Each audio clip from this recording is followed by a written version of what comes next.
fundó acá el Centro de Investigaciones Biológicas, después fue la Javeriana, nos fundó a nosotros, entonces somos hermanos menores del CIVI. Y hacemos tres cosas, las tres cosas que hacen las unidades en la Javeriana.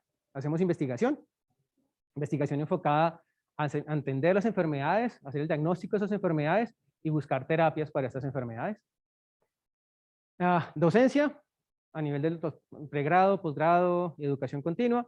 Y tenemos una parte muy importante que es como nuestro motivo de vida principal, que es la parte de diagnóstico. Entonces hacemos diagnóstico para enfermedades metabólicas, para errores del metabolismo. Es un servicio que prestamos con el Hospital Universitario San Ignacio. Entonces, digamos que nosotros directamente no lo prestamos, desarrollamos los métodos, estandarizamos las tecnologías y las transferimos al hospital universitario, y a través del hospital universitario prestamos el servicio de diagnóstico. Somos un centro de referencia para el diagnóstico de algunas de esas enfermedades en el país.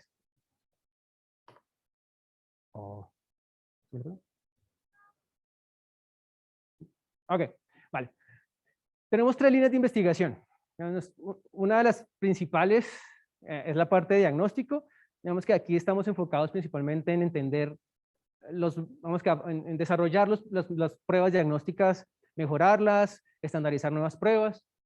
La parte básica de entender esas enfermedades desde el punto de vista celular y molecular, que es muy importante porque eso nos conecta con las otras dos líneas, porque entendiendo las enfermedades podemos desarrollar nuevos métodos diagnósticos, y entendiendo las enfermedades podemos seguir las terapias que buscamos desarrollar. Y la línea de lo que les voy a hablar hoy es la línea de herramientas biotecnológicas, que básicamente tiene proteínas recombinantes y terapia génica.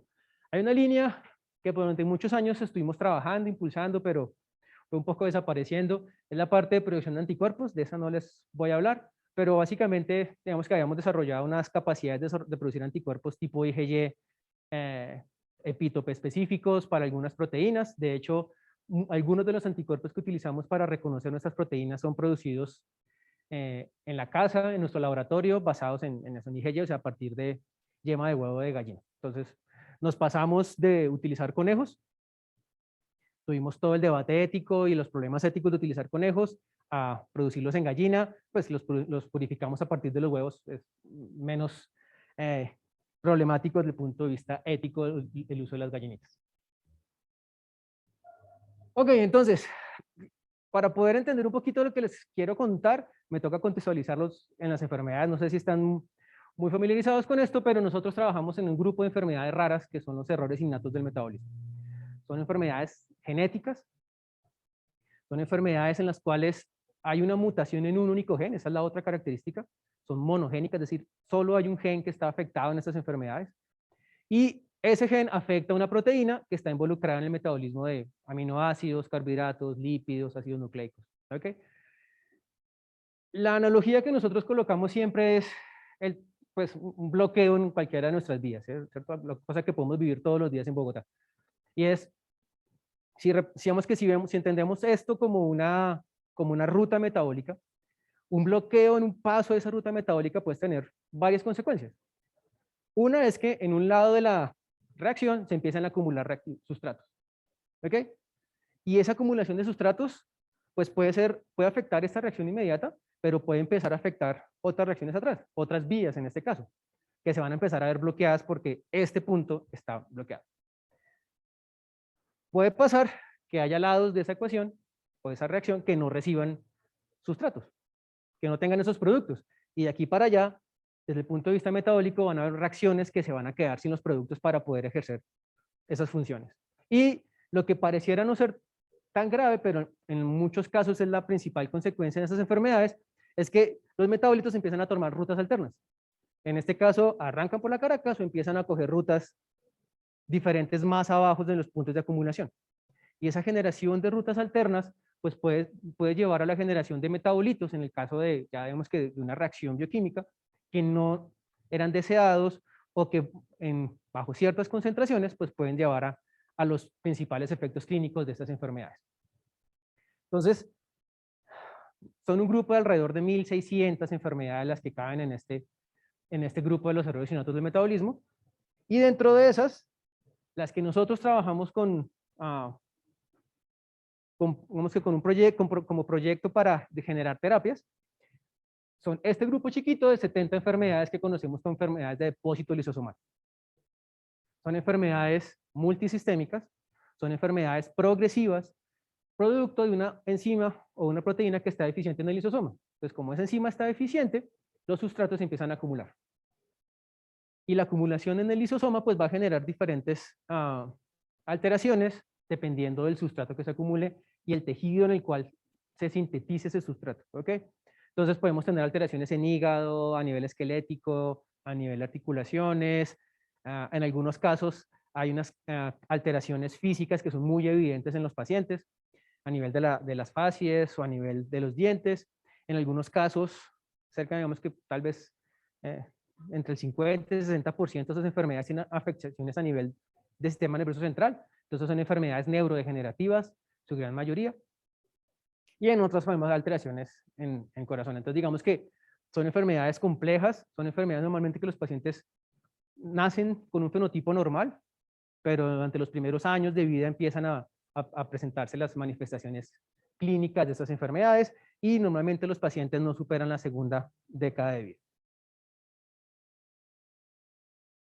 ¿Cómo se pueden tratar esas enfermedades? Entonces, como son enfermedades genéticas, la principal alternativa y el sueño de todos, pues terapia génica. Si yo sé que el defecto es en un gen, yo podría suministrar el gen deficiente y corregir la enfermedad. Ese fue el sueño desde principios de los 90, cuando se empezó a trabajar en terapia génica, y hasta el momento solo hay una terapia génica aprobada para una de estas enfermedades, de las 18 génicas que están aprobadas a nivel mundial. La otra opción, la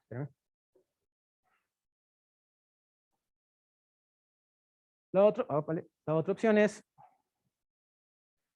claro, si lo que está deficiente es una proteína, pues la solución obvia podría ser, ok, demos la proteína que está deficiente.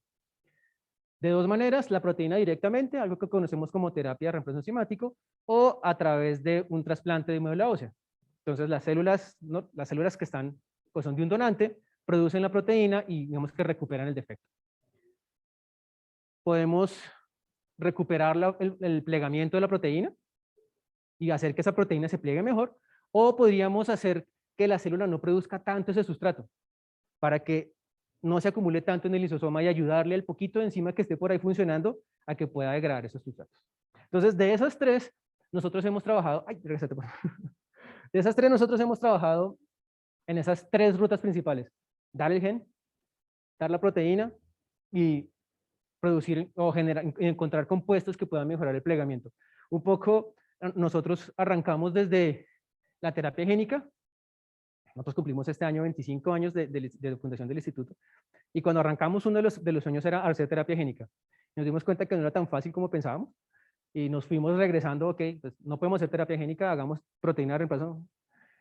Y nos encontramos con otros retos, entonces hemos ido como regresándonos desde lo más complejo que es hacer terapia génica a identificar moléculas químicas que son las proteínas o estas moléculas que ayudan al plegamiento de la proteína. Entonces, ¿qué hemos hecho en proteínas recombinantes? Y digamos que un poco el recorrido que hemos ido desde hacer biotecnología pura de algo así como, si eso funciona, hágale, hasta entender realmente cómo está ocurriendo el proceso y cómo, entendiendo el microorganismo que usamos para producir la proteína, podemos mejorar el proceso y obtener una proteína más activa o una proteína con mejores características. Entonces nosotros, hasta el momento hemos producido 8 proteínas, 8 enzimas, 3 humanas con fines terapéuticos, 3 en hongos con fines más, o 3 derivadas de hongos con fines más industriales, porque pensábamos que esos eran más fáciles, pero son más difíciles. Tienen un montón de modificaciones estructurales y posttraduccionales que las hacen más complejas. Utilizamos 2 plataformas, bacterias, principalmente E. coli, y levaduras, Pichia pastoris. Hacemos producción, en el momento tenemos hasta un reactor de 3 litros, y purificación por cromatografía, y una vez tenemos la proteína, pues hacemos toda la caracterización de esa proteína, la actividad, las modificaciones posttraduccionales, la estabilidad y la evaluación in vitro, y estamos ya eventualmente por fin pasando a la evaluación in vivo de esos compuestos. No son muchos los que se han metido en este rollo. De hecho, cuando nosotros nos empezamos a meter en el rollo de estas proteínas, el sistema preferido son células de mamífero. Sin embargo, tienen un problema y son los costos Y al momento de escalarlo no es tan fácil. Y nosotros vemos que en el momento cuando comenzamos no contábamos con las instalaciones para poder escalar la producción de una célula de mamífero. Entonces, ¿qué decidimos? Ok, metámonos con microorganismos, pensando en que era más fácil, y, bueno, de hecho sí es más fácil hacer el escalado, los rendimientos son altos, y empezamos como probablemente empezar muchos con proteínas recombinantes, con E. coli, que es el sistema preferido para hacer muchas proteínas recombinantes. Y después nos dimos cuenta, o nos hemos dado cuenta por el camino, que para estas proteínas es mucho más fácil trabajar con una levadura, porque hace muchas de las cosas que necesitamos que haga la levadura, que se haga para la proteína, sin necesidad de meternos tanto con el microorganismo.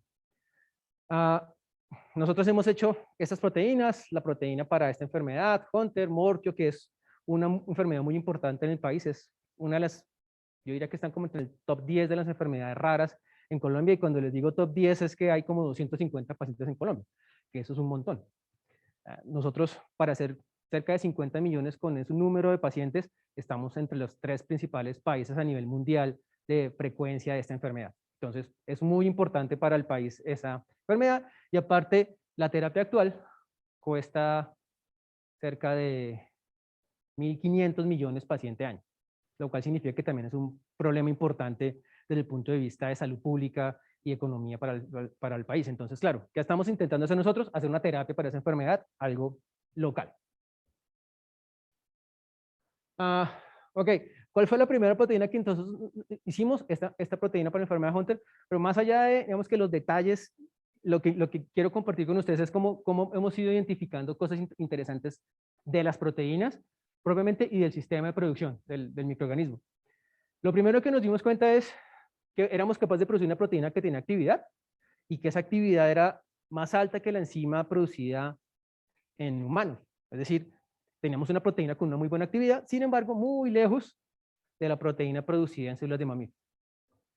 Es decir, podíamos producir una proteína activa, pero nos faltaba algo adicional para llegar a esos niveles que se requerían. Esta es la proteína que se utiliza actualmente en terapia en el país. Para esta enfermedad ya hay terapia. Pero nos dimos cuenta de cosas interesantes. Es, la proteína que producíamos en esa bacteria se modificaba y nos producía unos patrones de bandeo similares a los de la proteína producida en humanos. Es decir, realmente toda la información para el plegamiento y el procesamiento de la proteína sí está en la secuencia primaria. Y no necesitábamos otras modificaciones para obtener una proteína plegada de la manera correcta.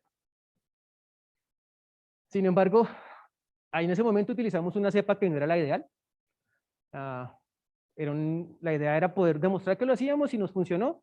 Sin embargo, después nos dimos cuenta que podíamos cambiarnos a un microorganismo mucho más óptimo, que es esta cepa BL21, que es realmente diseñada para producir proteínas recombinantes.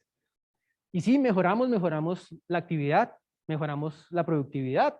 212 miligramos por litro de cultivo es un montón de proteína. A un paciente hay que colocarle más o menos 2 miligramos por kilo de proteína, es decir, tenemos un buen sistema de producción. Y cosas interesantes, nuestra proteína, que está aquí en estas barritas rojas, era más estable o es más estable que la proteína presente en plasma, es decir, la proteína en E. coli, que no tiene glicosilación, es básicamente la proteína desnuda, la sola secuencia de aminoácidos, era más estable o es más estable que la proteína producida en suero, nuestra proteína. Y sabemos que siendo congruentes con esto, nuestra proteína tiene una estabilidad máxima a pH 7, lo cual era bien interesante porque la mayoría de estas proteínas son estables a pH 5, el pH del lisosoma. Entonces, vemos que esto nos estaba mostrando que realmente podíamos producir una proteína con unas características interesantes.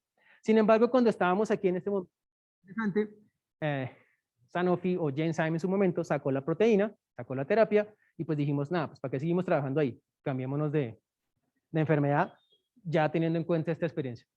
Y nos fuimos para esta enfermedad, que es la que les digo que es Morquio. Es una enfermedad principalmente con alteraciones óseas, alteraciones cardíacas y alteraciones pulmonares. Y una vez no se alcanzan ahí, reconocerán de pronto nombres como la profe Rocío o Oscar de ingeniería, o algunas estudiantes de ingeniería que trabajaron con nosotros en el proyecto. Pero lo que aquí logramos demostrar básicamente era, primero, que el sistema realmente nos estaba funcionando. Y algo que en su momento no se había descrito, y de hecho nos criticaron mucho cuando íbamos a los congresos, es imposible producir una proteína de este tipo activa en E. coli, porque le hace falta el sistema de activación. Y nosotros estábamos demostrando que sí la podíamos producir activa. Después, la siguiente pregunta fue, ¿cuál es la enzima que hace eso? Y después la encontramos. Ya les cuento. La otra cosa interesante es, esas glicosilaciones que necesita la proteína o que normalmente hace la proteína, no son necesarias para que la proteína sea activa. Entonces, digamos que, porque era algo que en su momento también se sospechaba, y es que esas glicosilaciones eran necesarias para producir una proteína activa. Entonces, nosotros no lo demostramos en colaboración con el grupo de ingeniería química, logramos hacer un proceso semicontinuo que nos permitía secretar la proteína al medio, y purificarla del medio es mucho más fácil que tener que lisar E. coli, y más cuando estábamos hablando de 3 litros de cultivo, tener que lisar 3 litros de biomasa es muy complicado. En cambio, poder purificar la proteína del medio era mucho más fácil. Entonces, desde ingeniería química diseñaban un proceso semicontinuo que permitía el recambio de la biomasa, sacaban el medio que estaba exhausto, y ese estrés que se le generaba al microorganismo era suficiente para secretar la proteína.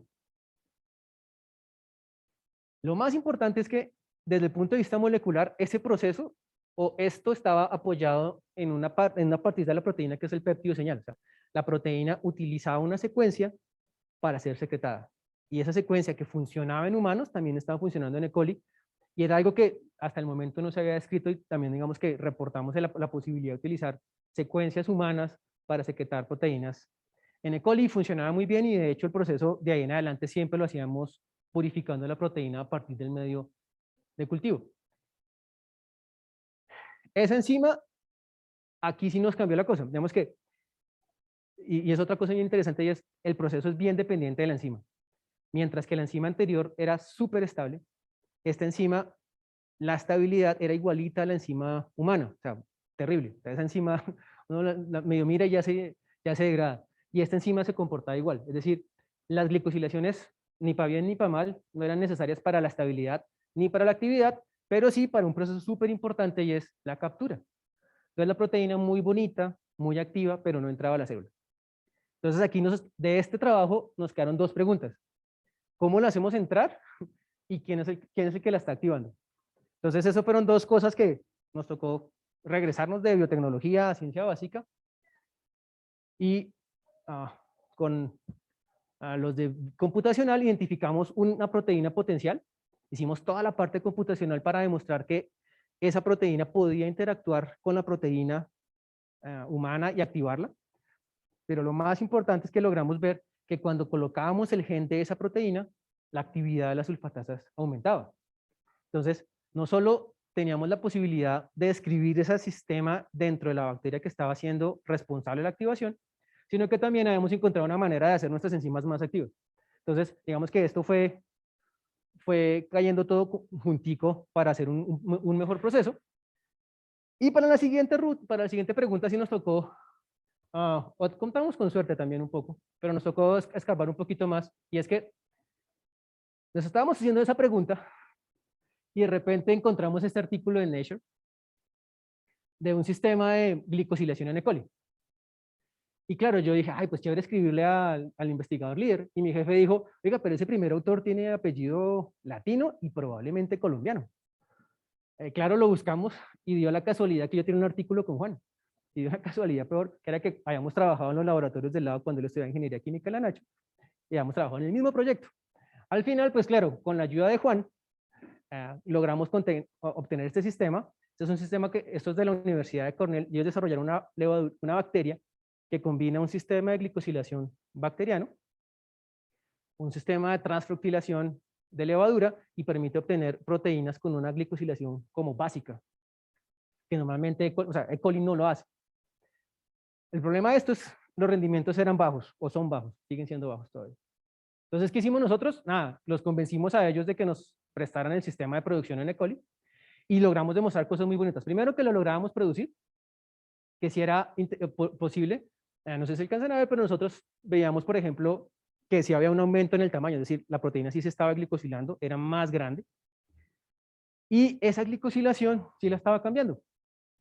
La hacía más estable, aquí en grises la hace más estable a pH, la hace más afín por el sustrato, Entonces, estructuralmente, adicionarle esas glicosilaciones, aunque básicas, sí tiene un efecto o tiene un efecto sobre la función, la actividad y el plegamiento de la proteína. Pero tal vez lo más interesante para nosotros en su momento era que esa proteína sí podía entrar a la célula. Esto es un ensayo de captura celular en el que tomamos unas células de pacientes, le colocamos la proteína y vemos después de un tiempo si la proteína está al interior de la célula. Y lo que veíamos es que adicionándole esos azúcares, en efecto la proteína entraba a la célula, cosa que con la proteína desnuda no habíamos visto. Ese proceso era dependiente de manosa, es decir, esas glicosilaciones tenían manosas en su estructura, y una vez la proteína entraba por el receptor de manosa y se iba al lisosoma y disminuía la acumulación del sustrato que estaba presente en el lisosoma. Entonces, eso fue, vemos que un hallazgo bien bonito, porque incluso hasta para los de Cornell estaban impresionados porque ellos habían intentado algo parecido y ellos no habían podido producir una proteína de estas en E. coli. Y nosotros digamos que estábamos mostrando que no solo la podemos producir, sino que era activa y funcional. El problema que teníamos aquí es que realmente el rendimiento es supremamente bajo, por lo menos con este sistema, es cercano al 1%. Entonces, solo el 1% de la proteína tiene estas características. Con vista, o sea, pensando en escalar eso y con fines terapéuticos, pues es muy poquito. Y pues digamos que Matthew sigue trabajando en mejorar ese proceso. Y una cosa interesante que tal vez para que guarden esta imagen en la cabeza y la vean ahorita, es, la recuerden, es la proteína estaba entrando a la célula, que son los punticos amarillos aquí, que colocalizan con los lisosomas, que están en rojo, que están, perdón, en verde. Entonces, algunos de esos lisosomas sí estaban llegando a la proteína. ¿Okay? No en todos, pero habían unos lisosomas en los cuales teníamos proteína. Y ahorita les muestro cómo se ve eso con una proteína producida en levadura. Esa se las traje porque, bueno, no solo, vamos, que es el punto de tener un ingeniero en el grupo de investigación, que también lo recordarán, seguramente lo conocen, Luis Humberto Reyes. Luis H. estuvo en nuestro grupo de investigación cuando llegó de Estados Unidos con el programa Es Tiempo de Volver, de los postdocs que regresaron a Colombia, de los doctores que regresaron a Colombia, hizo su postdoc en el laboratorio, y lo que hizo Luis H. fue optimizar la producción de la proteína desde el punto de vista molecular. ¿Okay? Él es ingeniero más molecular que de proceso y mejoró todo el proceso molecularmente.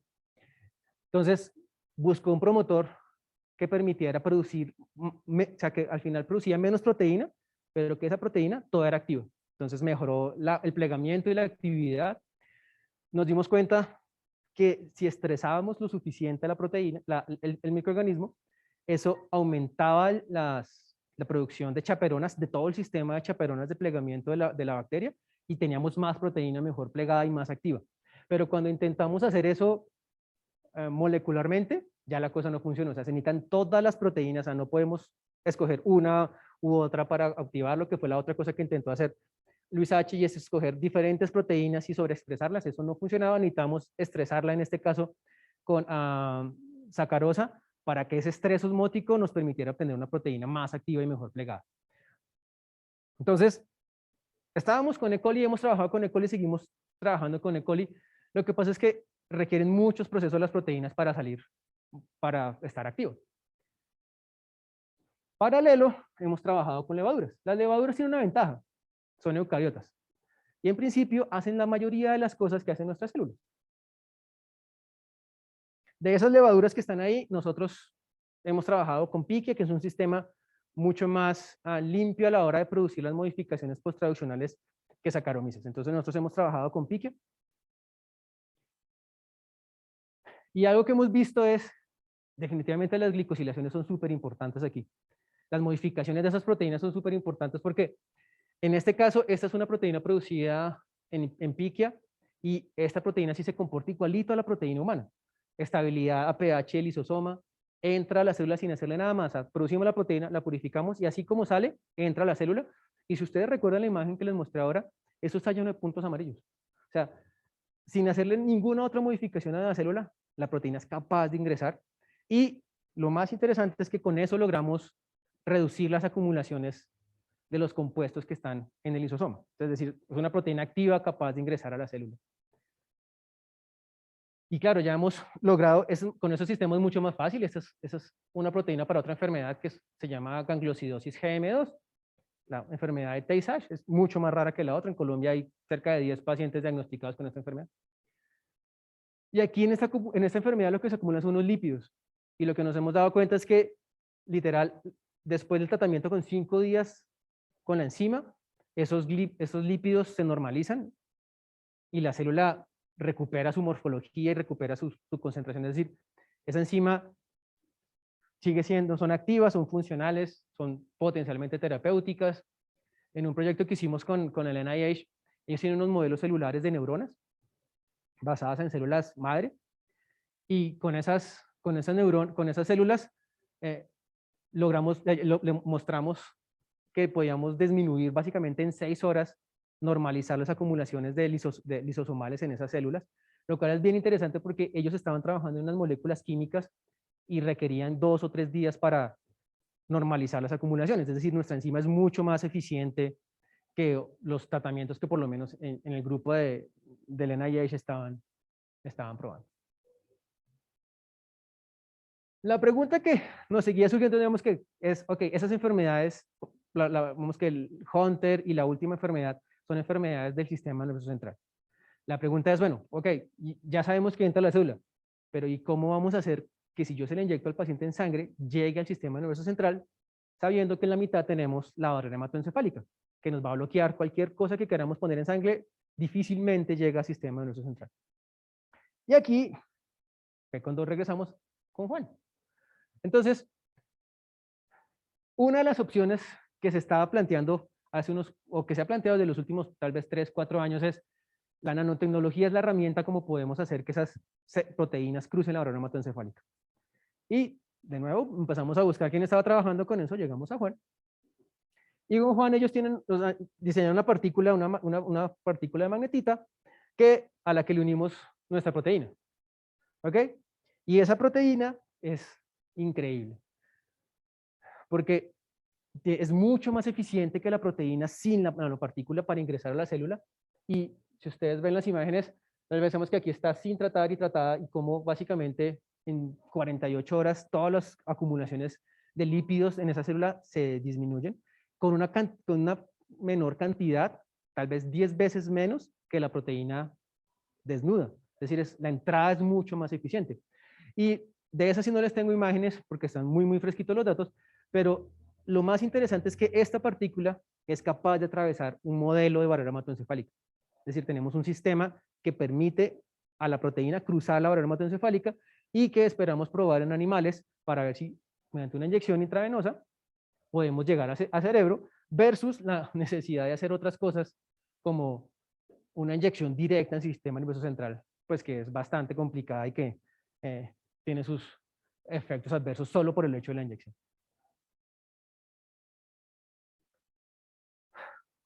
Esta es otra proteína, la proteína de la enfermedad de Morque.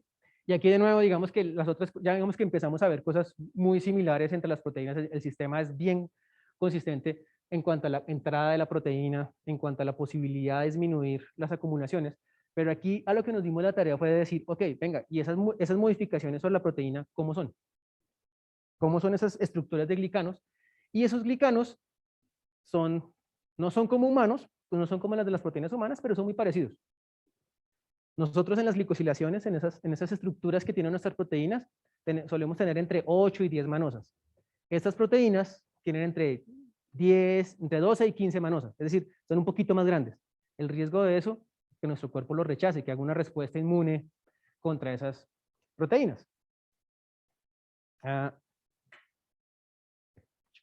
Entonces, digamos que, claro, pensando en eso, ¿qué decidimos? Ok, al final nos toca meter la mano al microorganismo y hicimos glicoingeniería de esa levadura, es decir, modificamos la ruta de glicosilación de esa levadura para hacer que hiciera unas glicosilaciones mucho más parecidas a las de humanos. Hicimos con CRISPR, hicimos un knockout de un gen involucrado en esa ruta de glicosilación y analizamos sobre esa proteína, digamos que los parámetros que veníamos analizando básicamente sobre las otras proteínas. ¿Qué encontramos? Bien interesante, que sí, que esas glicosilaciones eran mucho más pequeñas, o sea, noqueando ese gen, teníamos glicosilaciones mucho más pequeñas, de alrededor de entre 8 y 10 manosas, que son similares a las que tenemos en humanos. Una cosa bien importante es que lográbamos homogeneidad. Este es un Western blot de la proteína producida en la organismo wild type y veíamos muchas isoformas. Cuando hacíamos el knockout, veíamos una banda mucho más definida, es decir, ese patrón de glicosilación es mucho más uniforme cuando modificábamos esa levadura. Y interesante, de nuevo, esa modificación impactó en la estabilidad, la hizo más estable a temperaturas, por ejemplo, de 37 y 45 grados centígrados, más estable también a pHs ácidos, más eficiente a la hora de entrar. Esta es la proteína normal versus la proteína modificada y es más eficiente a la hora de entrar a las células. Y una cosa bien interesante es que es menos inmunogénica. Entonces, nuestra hipótesis de que cambiar esa glicosilación iba a afectar la inmunogenicidad era cierta. Es inmunogénica, claro, porque pues esta es una proteína humana en un ratón. Claro que iba a generar una respuesta, pero esas glicosilaciones la estaban haciendo menos inmunogénica. Y esta es la proteína que estamos en este momento buscando transferir para ya empezar a hacer la comercialización con los pacientes y la administración a los pacientes. Esta es una proteína nueva y digamos que es el cúmulo de poder ir avanzando rápidamente y es, mientras en los otros proyectos nos demorábamos 2, 3 años antes de llegar a esto es algo que ya digamos que tenemos el esquema bien montado y esto en un año logramos esta proteína que es la proteína de la enfermedad de San Filipo. Es una enfermedad que hasta hace poquito nos enteramos, gracias al trabajo que estaban haciendo aquí el profesor Alfredo y Joana, de que es una enfermedad muy, muy frecuente en el país, a pesar de que sigue siendo rara. Y tenemos una proteína que es capaz de entrar a la célula, de disminuir las acumulaciones de esos compuestos que están en esas células. Y de nuevo, nuestra cepa modificada es mucho más eficiente que la cepa no modificada a la hora del ingreso de la proteína. Y más interesante es que básicamente con esa proteína, en cuestión de 24 horas, limpiamos las acumulaciones de glicosaminoglicanos, que son los compuestos sin degradar que están ahí. Entonces, esa es una proteína que estamos tratando de avanzar rápidamente porque a diferencia de las otras enfermedades que hay terapia, para esta no hay terapia. Entonces, esperamos rápidamente poder convertirnos en una alternativa para esta enfermedad. Bien, la historia más larga es con terapia génica, con proteínas. La de terapia génica es mucho más cortica, se van a dar cuenta, pero bien interesante también. ¿Y esto qué le pasa? Ok, ya. Entonces, vemos que lo primero que hicimos nosotros en nuestro grupo en la parte de terapia génica fue aprender a producir los vectores. Nosotros hemos trabajado con vectores virales, principalmente virus adenoasociados, y también con vectores lentivirales derivados de VIH. Pero lo primero que tenemos que aprender era producir eso. ¿Okay? Hace 20 años, pensar en producir vectores virales en el país no era tan fácil. De hecho, en la misma universidad nos decían que cómo vamos a producir virus, que tuvimos que demostrar que realmente eran vectores y no son virus. Entonces, el esquema es el mismo de las vacunas de COVID. ¿Sí? Esos son adenovirus, los nosotros son virus adeno-asociados, de hecho menos inmunogénicos incluso. Y tenemos que contar con todos los protocolos y la producción de los virus, mostrar que nuestros vectores eran capaces de restaurar la actividad enzimática en células e incluso de restaurar la actividad enzimática en ratones. Esto sí lo pudimos llevar rápidamente a animales y mostrar que esa enzima lograba incluso hasta niveles del 35% de los niveles normales en un ratón. En plasma, por ejemplo, veíamos actividades del 20%, pero de manera sostenida. Entonces, digamos que eso es una ventaja porque la terapia actual para esa enfermedad es cada 8 días que el paciente debe ser sometido a una infusión de la enzima. En este caso, con 20% de esta actividad podríamos estar de una manera sostenida recuperando los niveles de actividad enzimática en los pacientes. Y de nuevo aquí ya en un animal ver que podíamos eliminar esas acumulaciones de los compuestos en los lisosomas, que son estos que están aquí, estas acumulaciones aquí, tanto en hígado, corazón y placa de crecimiento, que son unos tejidos importantes para esta enfermedad. Pero claro, yo les había dicho que esta es una enfermedad ósea. Y nos dimos cuenta que el vector no llegaba a hueso. Entonces, ¿qué nos tocó hacer? Regresarnos. Y lo que diseñamos fue un vector. Entonces aquí no modificamos la proteína, sino que modificamos el vector de terapia génica. Modificamos el vector le colocamos unos aminoácidos, unos péptidos que lo hacen más afín por hueso.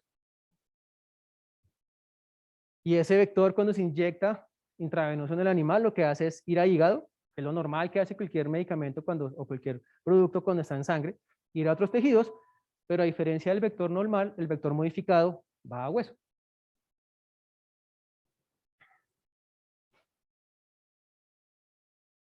¿Qué vimos interesante? Sí, va a hueso, según la hidroxiapatita, que es el principal componente de hueso.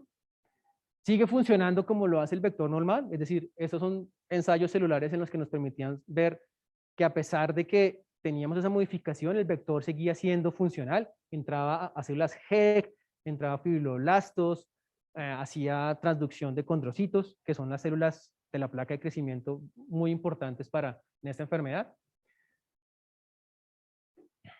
Y en ratones veíamos que ese vector tenía un impacto importantísimo en la expresión del gen en hueso y de la actividad.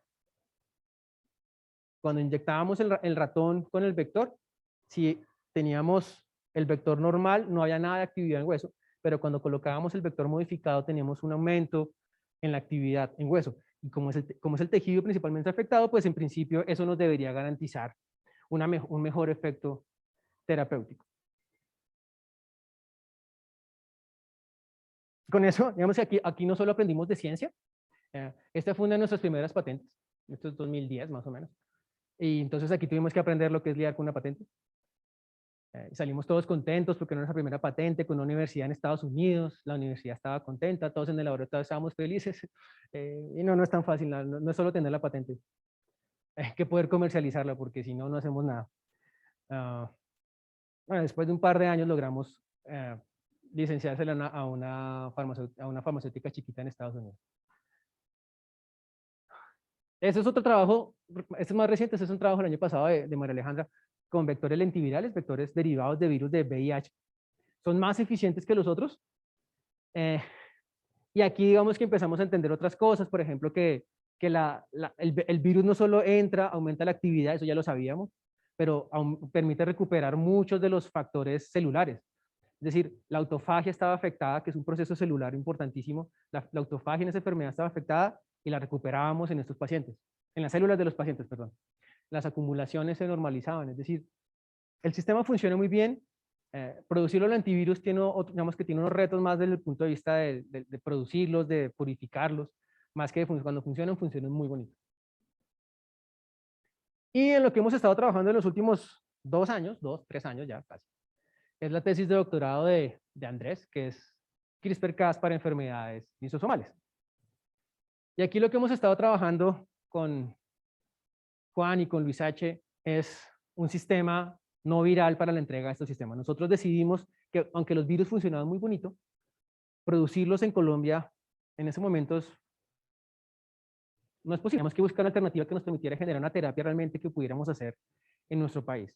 Incluso mandar a producir los virus afuera e importarlos es otro reto importantísimo. ¿Sí? Tener que pasar con el INVIMA y todas estas cosas es muy complicado. Entonces decidimos, ok, busquemos un vector no viral que podamos producir de manera local. Y ahí entran los magnetoliposomas de Juan. Entonces lo que tenemos es un sistema de CRISPR con 2 plásmidos que produce la proteína Cas, otro que produce la secuencia que le queremos integrar a la célula. La probamos en fibroblastos de pacientes con el sistema de referencia que son los liposomas versus nuestro nuevo sistema. Y en ese momento Andrés está en Delaware con el doctor Shunji Tomatsu haciendo la evaluación en el modelo animal de la enfermedad. Lo que hemos demostrado es que en efecto funciona. Nuestro sistema nos permite actividades incluso después de 30 días, es decir, las células quedan permanentemente modificadas, se eliminan los glicosaminoglicanos, vemos que se normalizan otros factores celulares. Los magnetoliposomas sí tienen un efecto importante en la entrada del material genético. En fibroblastos, por ejemplo, con los liposomas veíamos eficiencias de transfección bajitas, o sea, el 10% de las células quedan modificadas. Con los magnetoliposomas hemos visto incluso eficiencias de transfección hasta el 80%. Es decir, es un sistema mucho más eficiente a la hora de entregar ese material genético y esperamos que eso redunde en un efecto terapéutico en el animal. Y finalmente, lo que les quiero contar es cómo por el lado de todo eso terminamos trabajando con moléculas químicas, ¿sí? Eh, y ahí sí es que me tocó regresar a mi lado farmacéutico básico, y era algo que estábamos viendo principalmente a la hora de producir las proteínas, era que necesitábamos aumentar la actividad de las proteínas. Claro, lo podíamos hacer con todas las cosas moleculares que Luis H. nos enseñó, el promotor, las chaperonas, pero queríamos algo que pudiéramos, digamos que casi que con el organismo que estaba listo, mejorarlo, sin tener que seguirle trabajando esos microorganismos. Entonces, buscamos un sistema que nos permitiera, o diseñamos una estrategia que nos permitiera identificar ese tipo de moléculas, que se conocen como chaperonas farmacológicas. Rápidamente, ¿qué son? Porque es que esto sí es diferente a lo que venía contándoles. Son moléculas químicas que cuando se unen a la proteína, mejoran el plegamiento. No importa si la proteína está mutada o la proteína es normal. Y lo que nosotros diseñamos, y por eso digamos que sí es biotecnología, porque esto es pura bioinformática principalmente, es, usamos una base de datos disponible, seleccionamos una base de datos de compuestos ya aprobados en humanos, porque queremos rápido pasar del laboratorio a los pacientes. Hacemos toda la parte computacional para identificar compuestos con mayor afinidad química sobre la proteína. Escogemos unos candidatos y los evaluamos en el laboratorio. Entonces, pasamos de 11.000 compuestos a 2 o 3 compuestos aquí. Algo que experimentalmente sería complicado. Aquí, digamos que filtramos por afinidad, descartamos todos los compuestos, los fármacos que no queremos, porque esos son enfermedades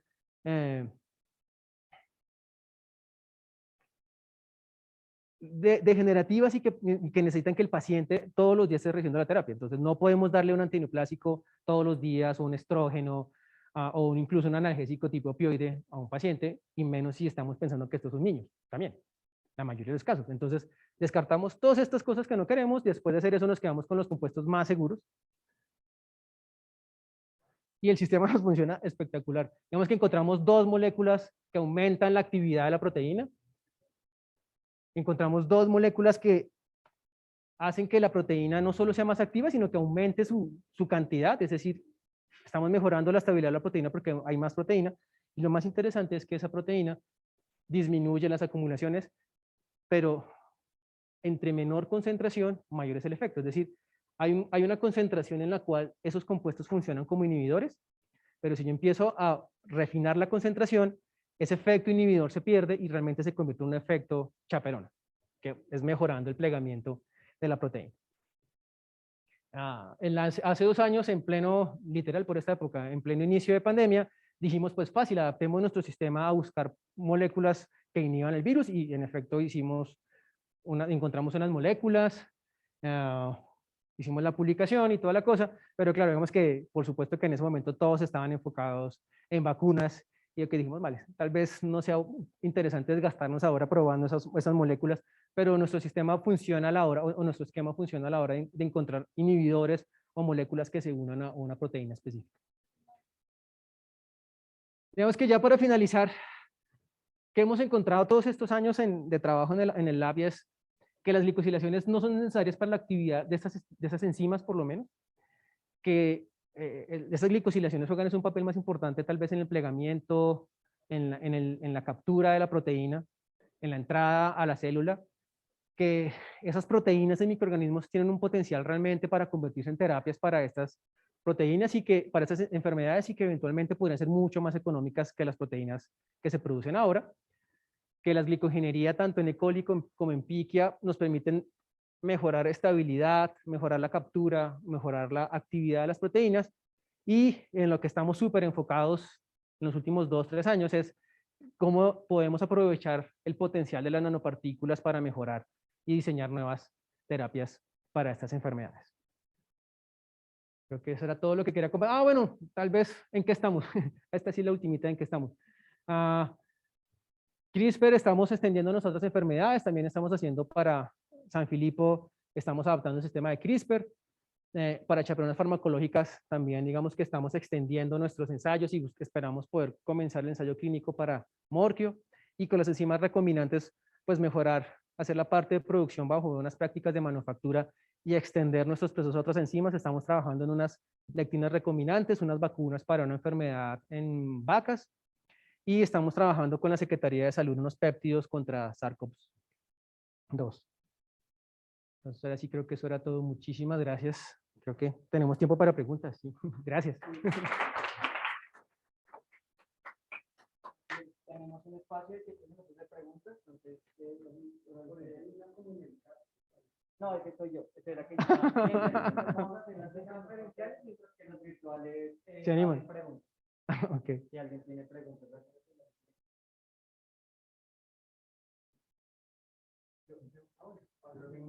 Dímelo.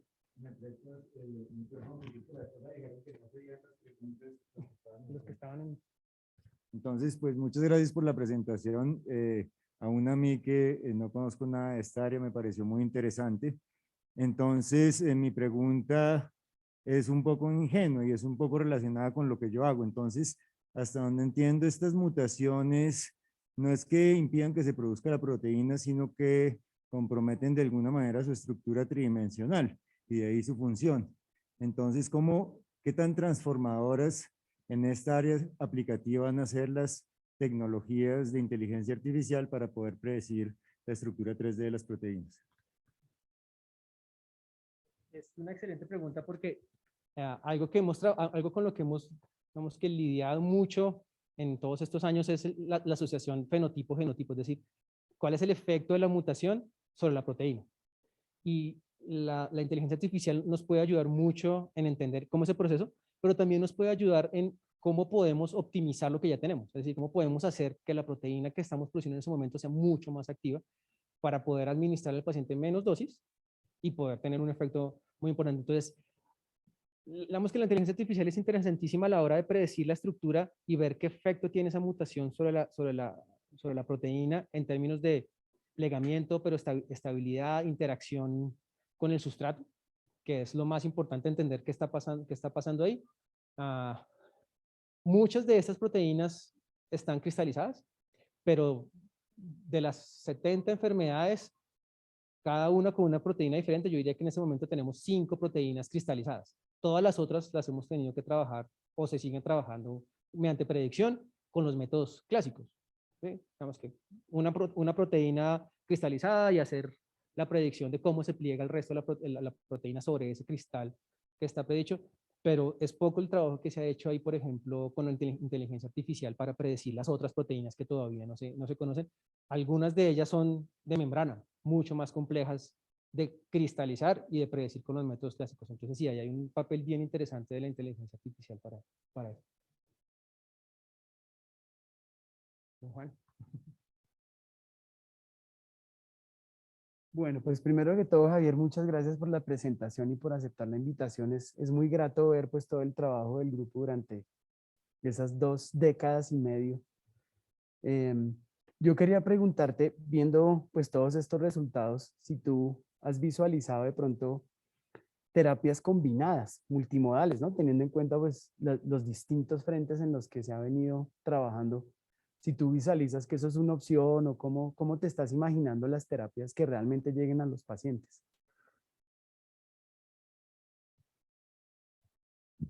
Eso digamos que es posible. Es posible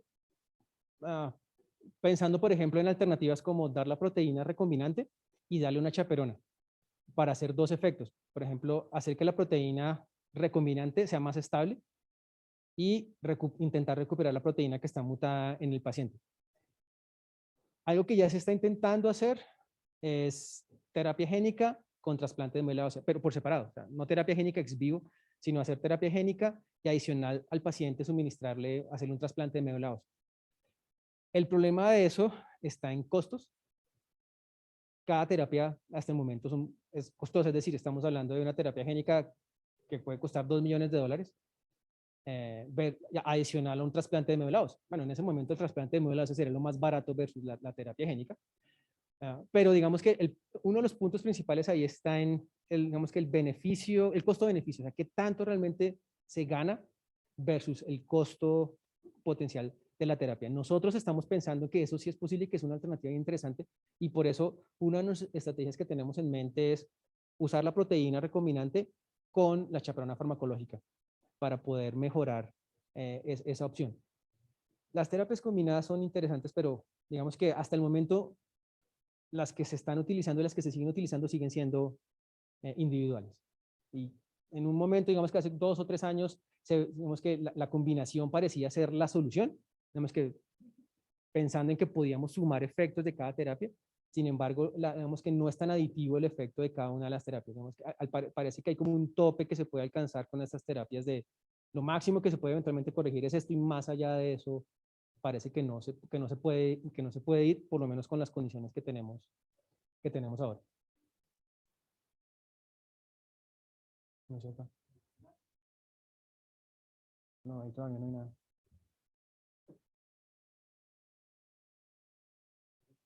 ¿Alguna otra pregunta? Ya hemos finalizado el seminario. Muchas gracias. Muchas gracias por haber aceptado la invitación, y pues los invitamos a que estén pendientes de los próximos seminarios que vamos a tener y los próximos eventos. Gracias por venir.